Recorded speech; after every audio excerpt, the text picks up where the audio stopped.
These promoters in Japan came to Boston, and they saw John Williams and the Boston Pops and said, hey, this will be great. Let's bring this Boston Pops and John Williams to Japan. Now, I have to interject something here. There's a tradition at Pops in the bass section. Do any of you remember John Barwicki? Are you enough of a symphony follower? There was this crazy guy in the symphony. Just to give you a sense of this, when the symphony goes out to Tanglewood, they get per diem, a massive per diem to pay for all their rent. They have to rent someplace to live for 2 months out there, plus buy all the food. And they get this massive check to pay for a rental of a cabin for the full summer out in Lenox. Well, John Barwicki got the check, but he pitched a tent down by the Stockbridge Bowl, you know, where they swim. He would just go down there. He camped out all summer for free. And kept the money, you know. This is the kind of stuff this guy would do. I loved him dearly. And he developed this whole concept of spinning the basses, twirling the basses at very specific points and very specific pieces. And St. Louis Blues March, there's this big recapitulation of the melody. And you know, in the 8 bars before that, you spin 7 basses. The crowd just goes nuts, you know, and we were doing this stuff all the night. And we're really fooling around heavily in the hall. You know, we had all kinds of stuff. So we go to Japan, and I'm really excited because I have become the de facto Barwicki of the Boston Pops Esplanade Orchestra. There were actually 2 Pops orchestras. I didn't make that clear before. So I just sort of fell into, I'm the guy who decides when we're going to twirl the basses and how and whether or not we're going to do it or not. So we get to Japan, and I'm psyched. I'm psyched. I'm going to do some serious bass twirling, you know, on the Pacific Rim. I am just ready to go. And I open up the folder. Oh, well, it's interesting. This encore has no bass spin in it. It's unusual because most of them do. I turn it over. I don't know what the program is until we get there. No bass spin in this either. No bass spin, no bass spin, no bass spin, no bass spin. Hey! This has never happened before. There's an entire 3rd section of the concert with no pieces that have a bass spin in it. And I'm thinking, that's statistically almost impossible. And then it dawned on me, John Williams, great guy, love him to death, but hey, we're in Japan, it's polite culture, you can do that stuff in Symphony Hall, but you know, and it was masterful. This guy is masterful. It was so tactful. It was so sweet. He didn't say, Justin, don't twirl the basses. He didn't do that. He just removed all the pieces in which I might twirl. So it was just not going to be a confrontation. I mean, that's it. You know, okay, and I got the message. I figured it out. He doesn't want us twirling the basses in Japan. Okay, I'm going to go have some sake and, you know, mourn the loss and, you know, whatever. So play the first night, and there's no bass spins. Play the second night, Suntory Hall. It's a lovely concert, no bass spins. And I should mention, if you ever watched Japanese sports, you know, baseball, or tennis. It's like tennis matches. Everything's like a tennis match. Shh, you know, it's the bottom of the 9th. The bases are loaded. Shh, here comes the pitch. You know, it's like Easter Island. They're so polite. They're very quiet. And these audiences would file in. It was like playing for the statues on Easter Island. They just sat there. Stone face. I mean, they were polite, but they were just so quiet. It just really stayed. It was kind of bizarre. I mean, because of Boston audiences, we have to yell at you to shut up so we can play Adagio for strings, you know? So, okay, there's a couple of nights of this, and we're getting used to it. Okay, it's just a very staid crowd. So the 3rd night, I'm backstage, Suntory Hall. I don't know what the hall it was. They're all the same backstage.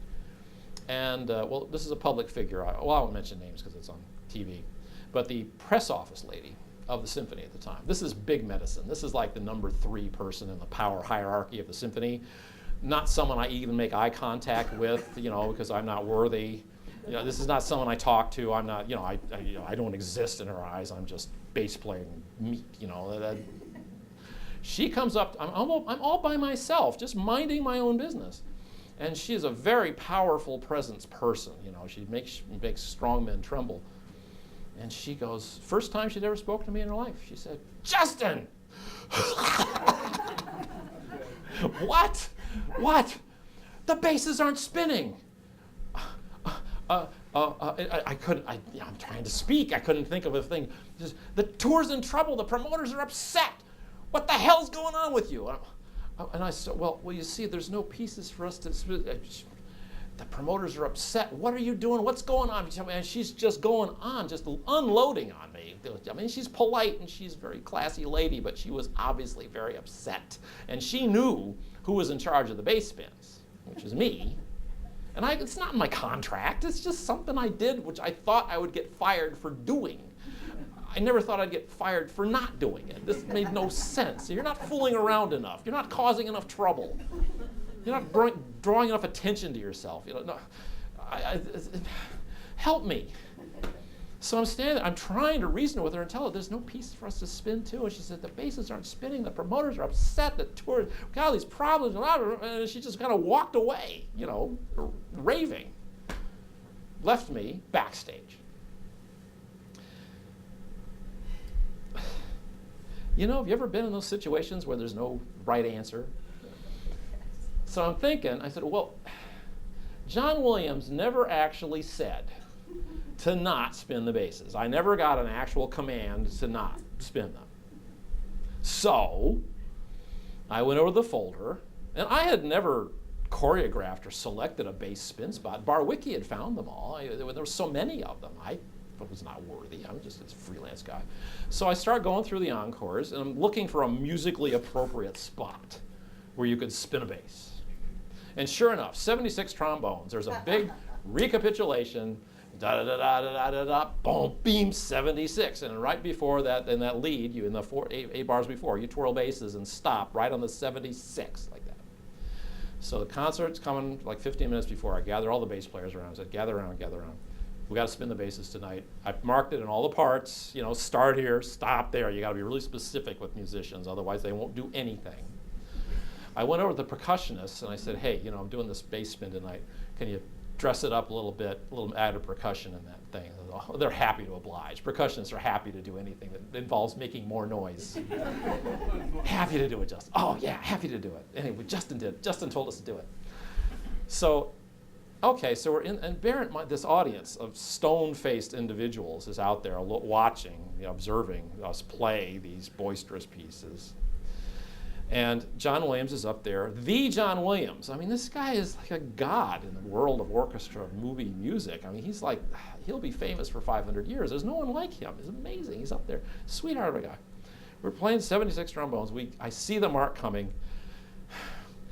There's this butterfly moment when these things come up. You just don't know if it's going to work. You don't know. And I didn't want to spin because the crowd has been so dead every night. If they're not kind of in the mood, if the fire hasn't already started, you don't want to throw more gas on it because it might do nothing.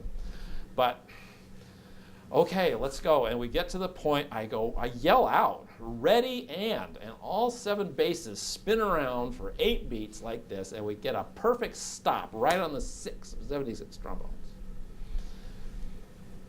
This audience, which has been sitting there, just stone-faced for the last hour and 47 minutes, goes ape. They jump up, they point, they scream, they're yelling. It's all in Japanese, I don't know what they're saying. And it's just an uproar like this. And I look off stage, and here's the press office lady and the Japanese promoters, and they're all going, hi, hi, hi, hi. They're all kissy-faced, they're all very, very happy. And I'm out on stage, I gotta finish playing this piece. And John Williams, the John Williams, is conducting away looking right at me. Because he knows everybody, it's like a submarine orchestra. Everybody knows everybody's business. He knows I'm the guy who did this. And he tried to stop me, and he had this beautiful look on his face like, what am I going to do with you? I give up. Because there's nothing he could, the crowd just loved it. The promoters loved it. So that's my Japan story.